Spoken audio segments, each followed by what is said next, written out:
So today we're going to be talking about unpacking the humane economy, looking at what is the new blueprint for business success. And I'm quite excited, and I hope that you are. I hope you've got your notebooks. Everybody got a notebook as they walked in, right? That notebook has a purpose, and that pen has a purpose. The intention of it is to put pen to paper, put your questions down, because we're going to have a panel session where we get to engage on some of your thoughts and the conversation with our panelists. We gathered to explore something really important and a topic at the very heart of our purpose, which is inspiring a humane economy.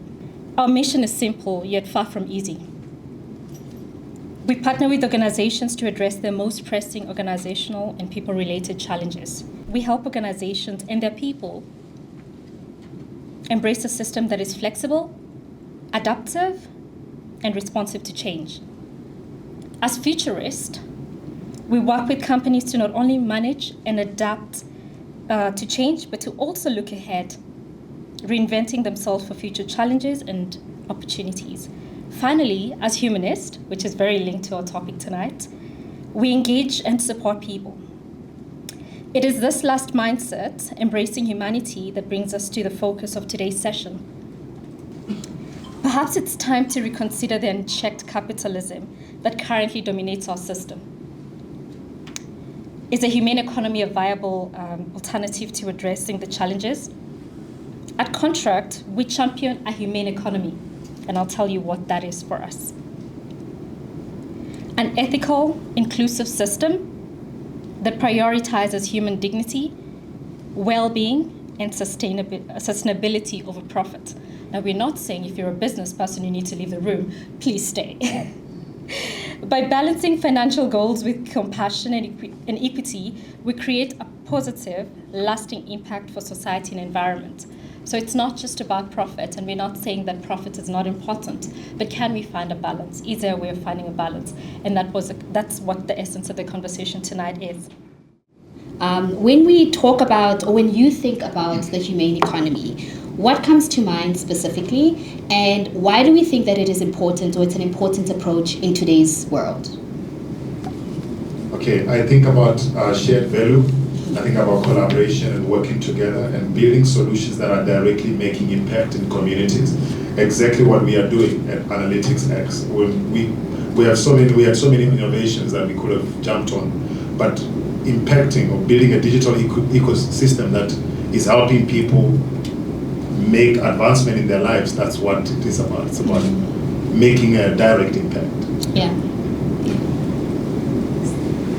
Cool. So Irene already very beautifully laid out kind of why this is our purpose. But I think for me personally, I am extremely passionate about inclusivity, and I think creating equity in not only for people, but just in the way that we trade in the world is so important. And that is really what the humane economy is for me, in that it's not only about making profit, about greed, but about who we are, the way that we are with each other, the way we run our businesses, but also the way we are with the planet.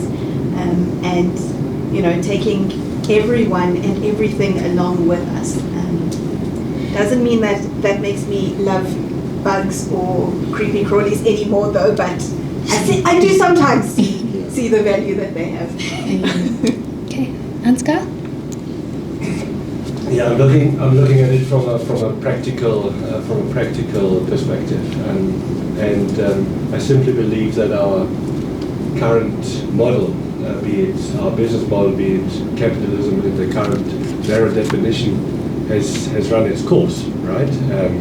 And we simply need to ask ourselves, what is nearer, the end of capitalism or the end of the end of the economy, right? Or the end of the world, really? Because we cannot continue the way we trade. And if one takes a step back, and I'm a guest to this country, if one looks at the traditional African economy, or how Africans trade, what the typical African setting, it was really someone has a problem, you have a solution, you pay for it. You do not just sell stuff to make money, isn't it? And we do that right now. We tend to define our human worth by what we drive or how many pairs of shoes we have, etc. And I think the crux is really to turn it into a profit proposition to the top of the pyramid. So how do we get their support? How do we combine the base of the pyramid mobilization with the top of the pyramid financial strengths? And that's really, I think, what I'm there to explore. Amazing. So resonate with what everybody said already. When I think about an economy, we speak about the fact that the economy shouldn't just be the outcome. It should be the vehicle, right, to the things that we are wanting to see. So we're saying that an economy should be in service of us, of people, of planet, and not us serving an economy. It's not some sacred thing that we have to bow down to. We can tweak it, we can change it to serve our needs. And I think, speaking about inclusivity, what we often do at the global, the Wellbeing Economy Alliance, is that we ask the question, what is a good life really mean to you? What are your values? In Wales, they ask the question, what is the Wales you want to leave behind for your children? And when you start to ask those things, you hear the values that people have, that they want dignity, that they want justice, that they want to participate in the economy, that they want to be regenerative and have nature at the center of things, that they want to be seen and have purpose and a shared sense of belonging. So these are the outcomes that we are trying to generate, and the economy should be a vehicle towards that. And if you even look back to the original meaning of oikos ekonomia, which is from the Greek word, it really just means the management of our household. How do we want to manage our house? How do we want to manage Earth? And that is a conversation that we should be having. What does this Earth home look like, and how do we want to participate in it? And that should inform the economy, the humane economy we want to see. I love what you've all shared, specifically I think what you just touched on, Thobile. We're finding that consumers are increasingly not just looking at the products or the services that they consume, but the ethics behind it. And I think just to share in terms of looking at the ethics behind the businesses and organizations that exist, how can companies actually tap into this demand, as well as encourage consumers to make more informed decisions that are more humane and socially responsible choices within their own capacities? Chaital, maybe do you want to start? Sure, no problem. So I think, one of the things that can be done firstly from an individual perspective is really to just become more aware. So I think don't just buy into everything that's on social media, but do some research. Think about where are you getting things, what is happening. When you go into a Woolies and you look at the organic produce that is available, try and understand, is it really organic? And I'm not bashing Woolies here, I'm just using it as an example. Disclaimer. Just to clarify, but to really ask yourself, where is this coming from? And obviously, I'm not saying you're going to research every single thing, but to take that personal responsibility, because I do strongly believe that every individual has a role to play. But from an organization perspective, it's looking at what is our, how are we looking at this internally and externally? Often what I see is organizations look at the image externally. So how does it look when we partner with this type of organization? Does this make us look good when we stand together with this organization or these specific people, but then the practices don't always translate internally to equate to those same principles. So make sure there is strong alignment, because I think that when people are looking at brand, that alignment is also so important. I don't want to see you partnering with a great organization, but then talk to 10 of your employees and hear how horrible it is internally, because I'm not going to buy into it. And for me, that's even more of a betrayal than just being open about what's happening and what your choices are. Mr. Banks? Sure, I thought that question was directed to her. I think they are the right people. Yeah. Thobile? So, yeah, just repeat the question. It is about consumers. Yes, consumers. So, yeah, working in the marketing and advertising space myself, I know the usual tactics. And I think consumers are far beyond that. I think with the increase of social media, the glaring inequalities, like social and environmental injustices are so in your face. Reporting injustices by businesses, it's not something that people are shying away from anymore. It's so much more visible. And so I think brands and corporates have to recognize that you can hide things only for so long, but now is the time that people are going to be exposing and telling the truth, and it is much more damaging for your organization and your business. So I think transparency is huge, and I think that's what you're speaking to. It is integrity. I think people will value an organization and a business more if they say, we know we are here. We know we've got so much more to go, but this is honestly where we're at. And actually, you consumer, how can you be part of co-creating solutions with us? That is a marketing tactic that involves your consumers in your journey, and you get the buy-in because they get to feel like they are being part of the solution, right? So I think really just being transparent, having a lot more traceability, involving consumers in the challenges that you might have, I think is a game changer. And I think using, if you are like far ahead in your sustainability and all of that kind of thing is really at a level you want to expose it and shine light on it, I think the way that you could do that is in your marketing. So not just using marketing and advertising to just get people to consume your product, but you're actually showcasing the business process of how you've got to that. You're educating consumers not in a condescending way, but actually giving them that visibility makes them feel like, oh wow, this company is far beyond. Like I want to get involved in this, I want to support this brand. So I don't know if I'm waffling a bit there, but I hope you get what I mean. Just involving the consumers in that process, I think, is already a game changer. Yeah. Look, I would like to put out there that there are some challenges from a corporate perspective. I mean, if we were to ask 100 CEOs, would you rather do ethical marketing or non-ethical marketing? Would you be associated with ethical behavior, non-ethical behavior? I would imagine 100 out of 100 would rather be associated with doing the right thing. Okay? There will not be a single CEO, I think, in the country who said, no, I don't believe in uplifting people. I don't believe in eliminating waste, etc. Right? They all believe in that. The real reason is why don't they do that? Because it takes time. It takes time.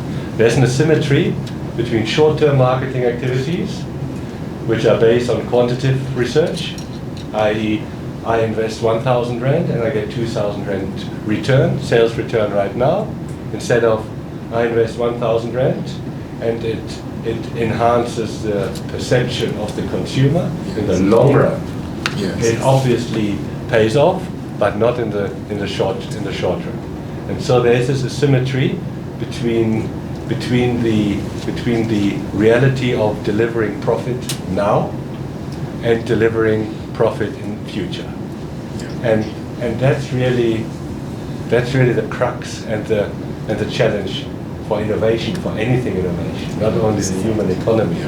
Do you create space and structure in your organization to develop that or not? Or are you so focused on delivering maximum shareholder value this week, this month, this half year? Yes. And we can look at example in the retail sector, the number one and the number two. The number two in the retail sector, they obviously focus a lot on the now, not on the future, right? Yeah. And that's a result. So that's really the challenge. How do we overcome the asymmetry between the short-term reality and the long-term nature of driving the right behavior? Yeah. I think you've started to touch on some of the real matters. There's trade-offs, there's challenges, there's real cases that people have to deal with when you're wanting to implement something like the Humane Economy. I think we'll maybe go back to you again and just find out, when you look at maybe some examples of businesses, small or big, who've implemented a Humane Economy within their organizations and some of those kinds of approaches. What can we learn from them and what have they done right? I think just making it practical, if you can maybe share. I think I've learned this one word, shared value. Yeah. Working together, not thinking mostly about 100% profit, but thinking, how do I give this back to the community and help them to become better? You've seen what Discovery has done. Came in their bank now, like everyone else. And everyone joins them because of they show their heart. And why everyone else is not doing it, you know, you look at the Capitec and how they're taking market. It looks like they are there for the people and the community. And just like this session, you wouldn't take it in Soweto. You feel like there must be a distance. There's no humanitarian in that. We need to build every innovation or whatever you're doing, every solution, connected directly to the people. And that's what makes those companies successful. Look at the Apple. I mean, the product is expensive, but there's something in there that makes people feel like I need an Apple. You know, so it's not really about the price, it's about how you connect to the consumer. And yeah, I think the guys who are doing it well, they're doing it right. Even us, what Spaza is, we're doing it right. We just came in and we talked about township and collaboration, and people talk for us. And now the government says, no, we want to formalize township, but we want to do it with them. If we were not humanitarian, if we didn't have humanity in it, we wouldn't be the right example to work with. So I think in whatever we do, we have to bring shared value and working together. I think what I want to do is ask just one more question to the panel in terms of for the first part, and then I want to open up the floor maybe to take one or two questions just to get some engagement and some insights as well. So beyond profit, right? Businesses we know are in business to create a profit, right? To build businesses that are going to supply services and products and to create a product or a profit. How can businesses actually measure success beyond profit? Maybe let's start with you, Chaital. If you could just share, because I think it's important that we don't just look at the bottom line, but look at what is actually building that bottom line. Absolutely, and it's such an important question and such a challenging one as well, because I think that our perspective of profit has become so skewed over time, and the only way to start to explore a different world and to create things that really create some balance in the way that we navigate economy, the way we navigate people, environment, is to really completely change the way we view the working world. So, and it's such a hard concept. I mean, even for me, I talk about it often, but I struggle to conceptualize what does that actually mean in terms of, you know, changing the way we view the working world. You know, have we set up what professionalism is in the right way? You know, does wearing a suit to work mean that you are more professional than someone that arrives in jeans and a t-shirt, as an example? I mean, it's a basic example, but, and no offense to anyone wearing a suit.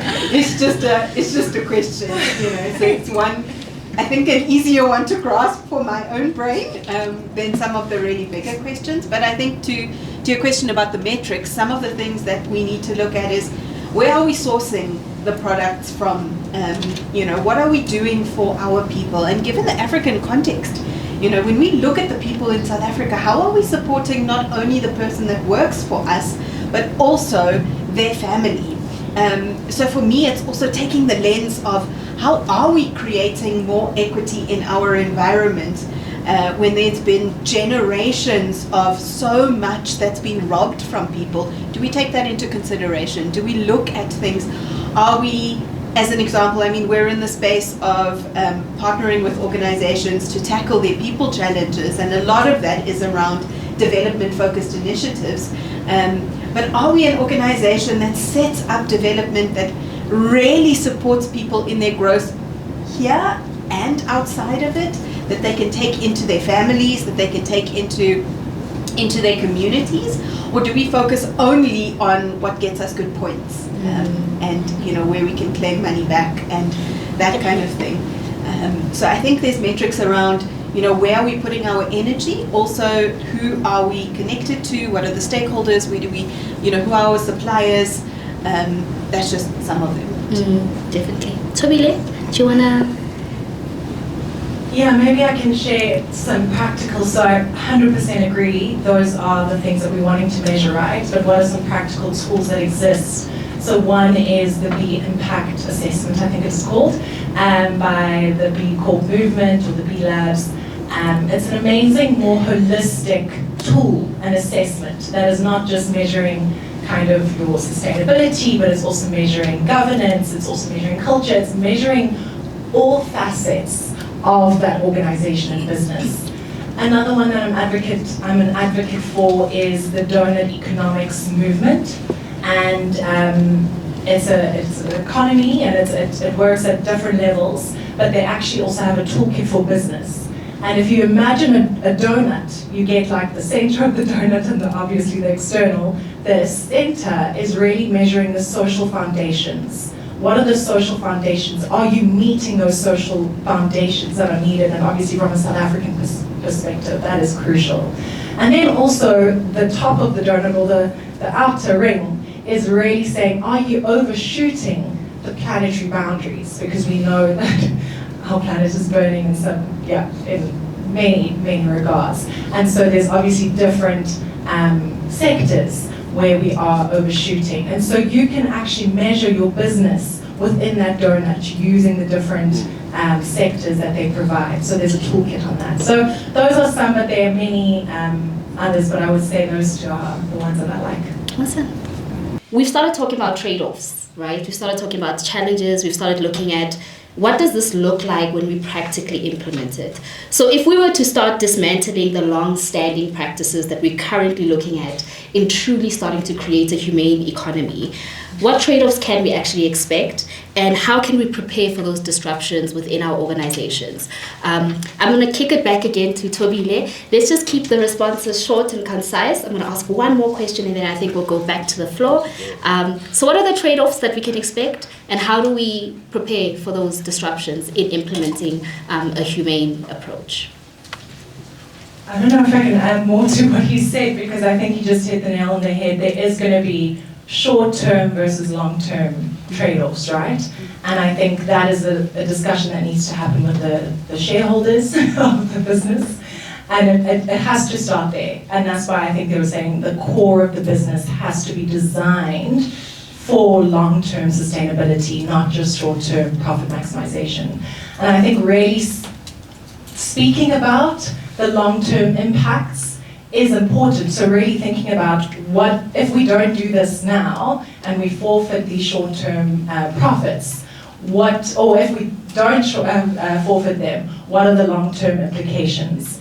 And I think really going that far, people are really scared to, or don't have the means to, or the time to, but prioritizing those types of discussions, I think, is really going to change the mindset of the shareholders as well. For example, Tony Chocolonies, I don't know if you've heard of that chocolate brand. I just came back from the US and ate everything. They are really looking at the supply chain for chocolate, right? They want to showcase an ethical, if you know the cocoa industry, it is basically modern day slavery. It is unethical, and many chocolate brands are part of the problem. But they have very much obviously forfeited short-term profits to rethink their supply chain and the production of that chocolate. But they've looked at the long-term outcomes. They know that actually, if they just do this on their own, not much is going to change. So what they've thought about is giving an open source platform of how they go through the supply chain or production process. And they've shared it with other chocolate brands, and anyone can go and look at that open source production process that they have. Because they're not just thinking about themselves, they're saying if the industry changes, then it's not just the bad guys that always win because they obviously are eradicating costs everywhere they can. But if the whole industry changes and if they also form coalitions and do a lot of advocacy around this, long term, those chocolate brands are definitely going to feel the repercussions of consumer changes and seeing how unethical the chocolate industry is. So that's just like a very practical example of them really looking at the long term, but it does require the shareholders to be part of that process. And using tools like Theory U is a great way to think about the complexity of long-term decision making. I don't know if you are familiar with the Theory U process, but there are tools that are out there that can help you and your board, even your organization, your employees, to really go through kind of the short-term challenges that you'll face, but also the long-term wins. Great, Thobile. Thank you. You might find an analogy helpful that helped me quite a bit. It's from a Zimbabwean academic, and his name is Tendai Vicky, and he coined the phrase of being a pirate in the Navy. I don't know whether you've heard that. So it is it describes the Navy is the corporate battleship that has a lot of customers, has a lot of power, but you want to have the agility of the pirate ship. And he basically points out he highlights 3 points that are necessary to implement the change that we are discussing here. The first one is leadership support. The second thing is creating space and structure to succeed, i.e. making a call to say, listen, we want to do it, it's important to us, and we're going to spend X and Y, and we're going to deploy Z people. And the third point is to run a proper innovation practice to drive and explore, because that's a different mindset. You have to explore the unknown as opposed to exploiting the known, and only a few people can do that concurrently. But it's necessary that you have, or that the organization has a dual mindset: to explore the known, to exploit the known, the now, and to explore the unknown, the new. And that's this ambidexterity that's important, and not many South African companies or big corporates. I take that back. Corporates have that. And the companies that have that ambidexterity are those the Discoveries, the F&Bs, and the Apples of the world, and the ShopRites of the world. So you've just given really good insights into how organizations can actually make it practical. I want to actually find out, and I want to unpack a little bit of a topic that's quite important in big organizations. We talk about culture a lot. We hear the buzzword of inclusion, innovation. All of those big buzzwords sound like really fancy things. But the question behind why I'm introducing this part of the conversation is practically, right? And maybe we can take it to you, is practically, how do organizations build a culture of inclusion and fairness without compromising their financial stability?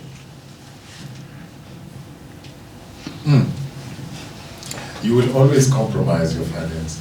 I don't think we should be thinking about it as in a financial model. When you start doing good, it takes from your finance. It always does. When you start hiring graduates and you want to give them an opportunity, don't expect them to be experts. When they come there, they need training. And we have learned the hardest way. And when you provide that training, it means there's so much work you could have been doing. Or when you now teach and educate or speak about spirituality and improve people's energy in the space, when you do that, you are preaching. It takes you away from everything else you should have been doing. It has to come with cost-benefit analysis. But long-term, it's way better to do it good. It's way better to improve people's energy and for them to feel loved and included. And it's also most important to bring the youngsters, because these guys are driving with the trend of the modern day. We're talking our old ways of how we used to. Excel does not work anymore. In my office, no one is using Excel. You will be there, Excel. These guys are finishing cloud migration in 2 minutes. And you know what I mean? That combination is important. We need them to come with their new ways of working, but it has to cut on your profit. If you are making 100%, expect that you're gonna go now to 70%. We have felt it, even in creating Spaza, we lost a lot of money, invested a lot of money, helping people. It comes with money. You almost run out helping. And doing good means it's beyond calculation. It's just about doing good, according to me. Yeah, that's great. Chaital, maybe you can start, maybe you can just touch on well-being in your response to the question. How does that come into play? Employee well-being? Yes. So I actually want to just give one example here. My husband works for SPV Services, which is one of those cash in transit organizations, and we chat about it quite a lot. But one of their models in terms of the way they navigate the core of their business, which is moving money around, is that they have multiple people in their vehicles, as opposed to some of their competitors who maybe have 1 or 2 people driving the vehicles. So they have a minimum of 3 people always in any vehicle that's moving. And what that means is that if you look at the stats overall, SPV vans are the least targeted vans for any sort of, heists and So and you see it. I mean, they're in the news all the time with attacks on the cash in transit vehicles. And what does this mean in terms of well-being for these people? They feel, their safety in numbers, but also knowing that the organization prioritizes that because it impacts profit, and you can't get away from impacting profit. It's much cheaper to have 1 person versus 3. But the importance is the safety. So the commitment is much higher then to the organization. The drivers, people on the vehicles feel taken care of to some extent. I think it's a dangerous job no matter what, but to some degree they know that there's stuff put in place and consideration put in place, which means that they overall feel better about the fact that they do this job and they're in an organization that considers how to best navigate it with some balance to profit as well. You're going to keep it short? Yeah, okay. Short. I also want to add on that. Do you know what causes the guys to do what they're doing? We are from those environments, and that's what affects me, because the more you grow your corporates here in the city and you leave them there. If I was in the streets now at Trachville, I'm telling you, I was part of the team. Because you get so hungry that your intelligence does not go beyond it. So we need to go in the township and create business. That's it. Create connection. Have those guys in the bottom of the pyramid to start being active. You will reduce some of the risk. Okay, so I want to take one more question from the floor before we get any final closing remarks. I saw the first hand up. If you can just introduce yourself, ask the question. My name is Kiti Maitsi, and as an idealist or recovering one, I love the concept of humane economy. I just want to know on a practical, part of it, is ESG the driver of the humane economy? How does it translate? How do we take it to our workplaces, our organizations, and ultimately, the world? Thanks. Anybody want to take that question? Thobile, I see you going for the mic. You go first, yeah. Okay. Social. That's it. When you start including social into your business, you include people. The people in the township feel excluded. They in fact feel like you're not connected. We're not connected to these people in Sandton. But when you start taking your business to socially be inclusive, you're including them. Environmental is another thing, but social, that's where there's a disintegration. So it's part of. Yeah, maybe I'll just add that it's important to see, so I think ESG speaks to the holistic point of view a little bit, but I think it's important to see if we're wanting a humane economy to be achieved, we have to look at all levels of society. So how does business interact with government? How does business interact with consumers? We need to see it far beyond just the ticks and balances within that organization. And so I'm very passionate about this holistic point of view. We speak about a whole of society approach, and that is very much part of the design system thinking process, is that if we don't interrogate and engage with all levels, for example, if policies are not changed to incentivize good business, you can do all the ESG you want and you feel like you're still failing, you're not getting the profits you need, you're stuck in an environment that doesn't reward your efforts, right? And so we need to engage with government at a policy level, we need to engage within business and do these ESG practices, but all levels of society essentially, from a community level, city level, government, national government, and even actually the global economic architecture, which is where I'm really focused. Awesome. Thank you, Thobile. I want to take some few closing remarks just from the panelists. Short, key. If anybody walks out of the room here, what do you want them to remember from this session, and what do you want to challenge them with? Maybe let's start on this side. One word, impact. You know, we are all in the business, but it's like we are here to make transactions, here, make profit, or buy a car. No, what impact did you make? In your existence, when you are not there, what will they remember you for? And that's what I'm about, impact.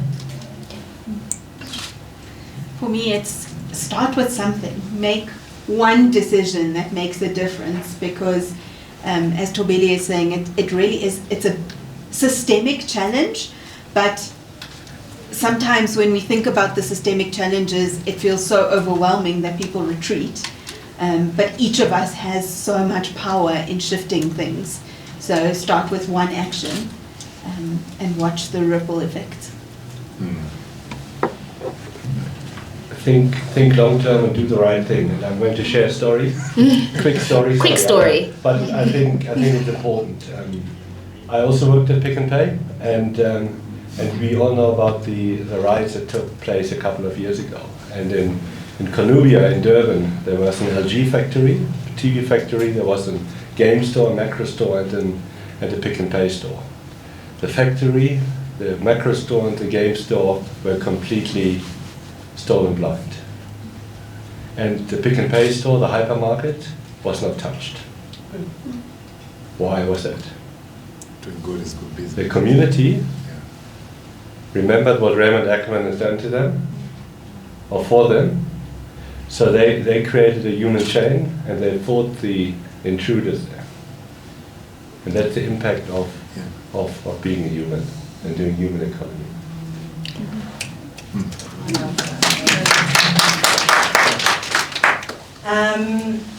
So resonate with that. I think the other thing I want to, I'll leave you with our 4 Ps. The first one is pre-distribution. So we often speak about redistribution, right? And that means that there was a challenge or an issue with the system in the first place. So it's about how do we redesign or design our businesses or economies with equality and justice in mind. So really thinking about the design, that's the first one, pre-distribution. Purpose, we've been speaking about measuring what matters. If your purpose is just profit, then you're going to remain the same. But actually thinking, what is your purpose at the end of the day? What is the problem you're trying to solve in society or in the environment? So what is that purpose? We want to shift the purpose. At a global level, we're speaking a lot around GDP. That's not a sufficient measure to measure what really matters to society. What's the other one? People-powered. People-powered is exactly what Tanisha was speaking about, and you were speaking about community, co-creation, getting the buy-in of your shareholders, of your consumers, of your surrounding community. If they are part of coming up with the solutions with you and co-creating, they are much more invested in your business. And the last one is prevention, like thinking about your production in different ways. So, we've spoken about, everyone's speaking about going from a linear production process to a more circular one. How do we stop harm from happening in the first place? So yeah, those are the 4 Ps I'll leave you with. I was sitting here and listening to this conversation, I'm like, yo, the new buzzword, humane economy. Next week is ESG, the other day is, you know? But it's like, how do we really implement these things, these new buzzwords? What do they really mean? And I think we have to take it back to, what are we trying to achieve with all these things that we're trying to kind of introduce all the time?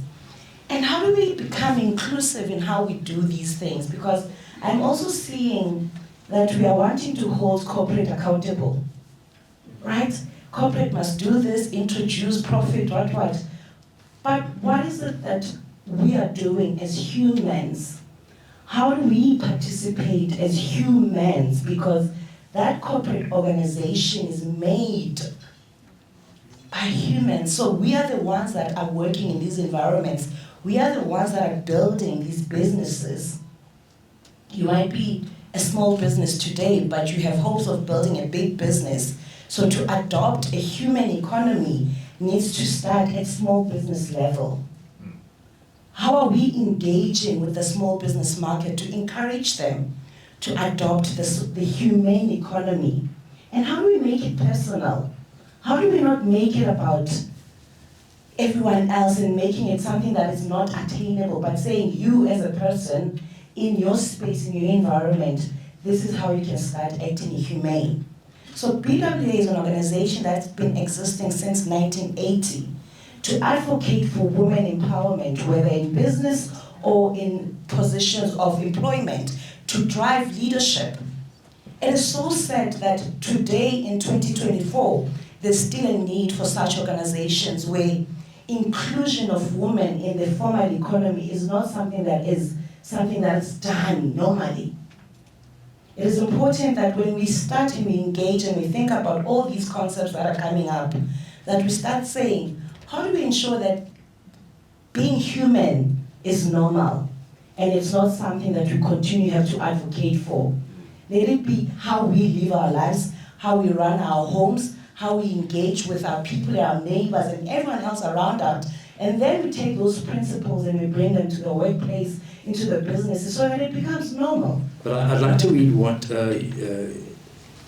Joachim Kallenhoff, who was the founder of Contract, wrote to me. And he said, and I'm reading from his words, recently I read an essay about the different meanings of freedom and liberty in the American culture. Liberty legitimizes you to do anything you want to do as long as you're able to do it. No regulation, no limits. Freedom provides space for everyone to develop and to live one's own self-purpose within the context of one's responsibility to those around. A humane economy blossoms in the spirit of freedom. Fairness is the key. And I found a lot of the conversation that happened today was talking about how we do something within a structure. I think every one of the panelists spoke to how do we live on one's own, how do we allow people to be themselves within a structure? And we believe at Contract that it is possible. It is possible to be humane within a corporate setting, which is what we try and drive. Some of the themes that came up for me, look how you measure the world. How are we measuring the world? What are the KPIs we have in our organization? And maybe on a practical level for those in the HR space, what are the KPIs you're putting for your individuals? Are they measuring their functionality, their output, or are they measuring the social interaction and the social network that they are creating in an organization? Thobile spoke about the donut, that center core, the social foundation. How is that being measured in your organization? Understanding our responsibility as leaders that doesn't stop at the boundaries of our company, but extends beyond, extends into the community. And how do we do this? Whether it's by the chocolate factory, sharing their knowledge, sharing their expertise around, or whether you do it in any other way. Finding the balance between the human, the environment, the economic framework that you use. I think one thing that did come up for me is what is at the core of an inhumane economy? And rather than just saying, okay, we need a wellness program for our individuals, have you looked at the fact that you're forcing the individuals to work a 70 or 80 hour week? Can you do something to that look at that in terms of your purpose. Where do you source your product materials from? And on a really challenging note, are you prepared to say no to a client that doesn't suit or match your purpose or the ethics of those who work within you? And getting even closer to home, something I was challenged with the other day. If you have someone working in your home, are you prepared to reinvent the way you pay them to make a difference to their work, with their life, and those that they extend into? It's a hard challenge, but it's a challenge worthy taking, and a challenge I'd like everyone to step into as we work together to inspire a humane